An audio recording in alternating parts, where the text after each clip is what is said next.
Halo semuanya, perkenalkan saya Anak Agung Dwi Wirapratama atau Gongde dari kelompok KKN Undiksa. Jadi di sini saya akan menjelaskan dari virus corona atau COVID-19 dan juga new normal sebagai protokol dari pemerintah terhadap virus corona.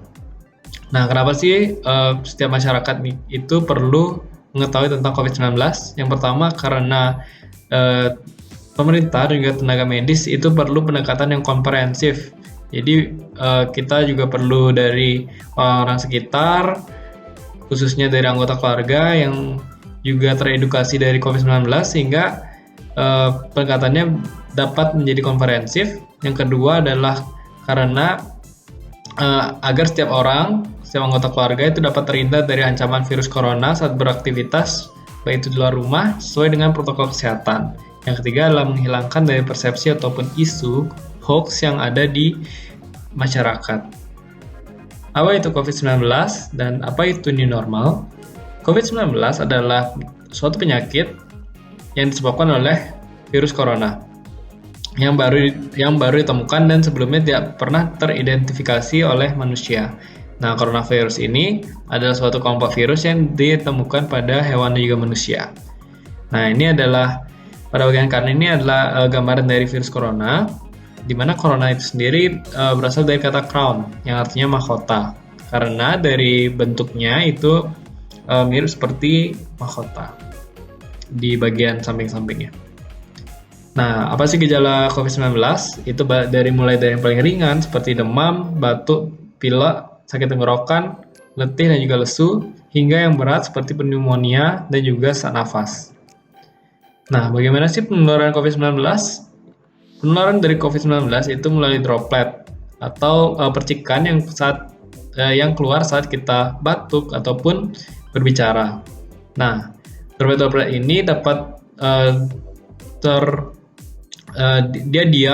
bisa dapat diam di bagian tangan kita dan dia bakal menular mulai dari cium tangan, jabat tangan dan juga berpelukan maupun juga menyentuh dari permukaan benda-benda yang terkontaminasi. Nah, karena virus corona ini dapat bertahan pada benda mati mulai dari berjam-jam maupun berhari-hari.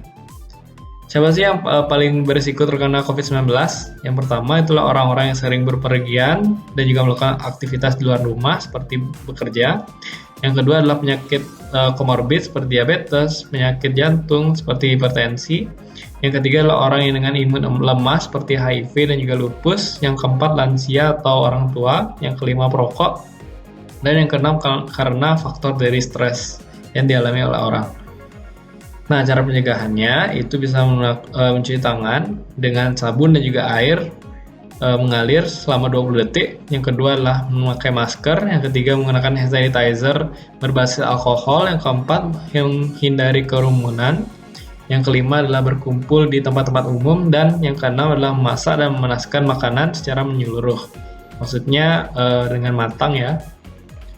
Nah, tips mencegah dari COVID-19 setelah berpergian, yaitu dengan cara membuka alas kaki sebelum masuk ke rumah, lalu semprot desinfektan pada alas kaki, bisa juga mulai dari pakaian, ponsel, pulpen, laptop, dan lain-lain.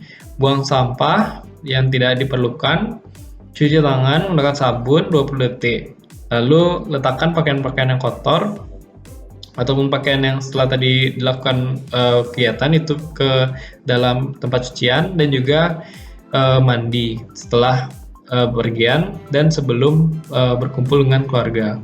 Nah, ini adalah salah satu terobosan yang didapatkan dari pandemi COVID-19, yaitu alat berupa Zero Touch Tool. Itu bisa dipakai untuk selama pandemi ini, yaitu biar kita tidak menyentuh langsung dari benda-benda seperti menyentuh lift dan juga memegang ganggang pintu seperti itu. Nah, kiat positif ini dan juga ini ada kiat positif untuk menjaga dari stres, bisa dengan saring informasi dan sumbernya, lalu rutin olahraga, batasi waktu penggunaan sosial media, ibadah atau meditasi untuk menenangkan pikiran, tekuni kegiatan positif dan juga produktif, dan apabila merasa sendirian, itu bisa menghubungi sobat ataupun kerabat dekat dengan contohnya video call.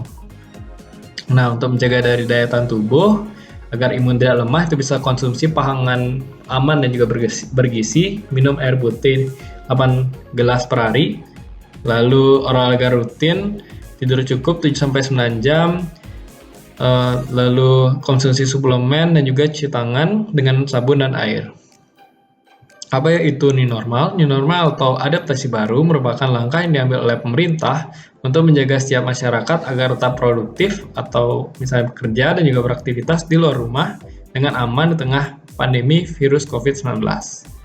Nah, inilah salah satu protokol yang ditetapkan oleh pemerintah, yaitu misalnya protokol di pasar atau pusat perbelanjaan, yaitu dengan cara selalu memakai masker, rajin cuci tangan sebelum dan sudah bepergian, hindari menyentuh wajah, area wajah seperti mata, hidung, dan juga mulut, jaga jarak minimal 1 meter, sebisa mungkin menggunakan transaksi non-tunai seperti GoPay dan juga GoPay dan OVO, dan juga tidak berlama-lama di pasar. Nah, kalau misalnya kita ada di tempat kerja ataupun usaha, itu kita bisa dengan protokolnya itu bisa dengan pastikan kondisi badan kita fit, lalu memakai masker, rutin untuk cuci tangan, gunakan siku untuk buka pintu ataupun tekan tombol lift. Itu juga bisa menggunakan alat yang tadi udah saya bilang, yaitu zero touch tool. Itu bisa didapatkan dari online shopping. Lalu jaga jarak minimal 1 meter dan juga meminimkan dari kontak fisik dengan rekan kerja. Nah, apabila kita nggak bisa transaksi non tunai, kita bisa ada protokolnya untuk bertransaksi secara tunai. Nah, itu bisa dengan segera cuci tangan pakai sabun atau hand sanitizer setelah memegang uang. Gunakan tisu sebagai tanda sebagai terima uang kembalian atau mengambil di ATM. Sebisa mungkin tetap kita menggunakan uang non tunai. Jangan menyentuh bagian wajah setelah memegang uang, dan juga kita bisa membeli beberapa produk itu secara online agar kita bertransaksi dengan secara non tunai. Nah, obat dan makanan aman itu bisa dengan mengecek klik. Klik itu sendiri adalah kemasan, label, izin edar, dan juga kedaluarsa. Kemasan itu pastikan kemasan itu dalam kondisi yang baik, tidak berlubang, sobek maupun karatan. Labelnya melihat dari komposisi dari setiap makanan. Izin edar apakah barang tersebut sudah bersertifikat BPOM, dan kedaluarsanya. Kesimpulannya adalah kita sebagai masyarakat itu harus saling bahu-membahu untuk menurunkan angka penyebaran COVID-19.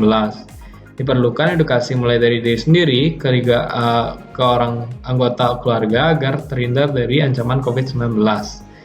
Nah, kita bisa mulai dari keluarga, mulai dari pasangan, dan juga anak sendiri untuk memberikan edukasi sehingga kita bisa terhindar dari virus COVID-19 ini. Nah, ini merupakan salah satu contoh kegiatan yang bisa dilakukan dalam rumah, baik itu dengan pasangan maupun dengan anak sendiri.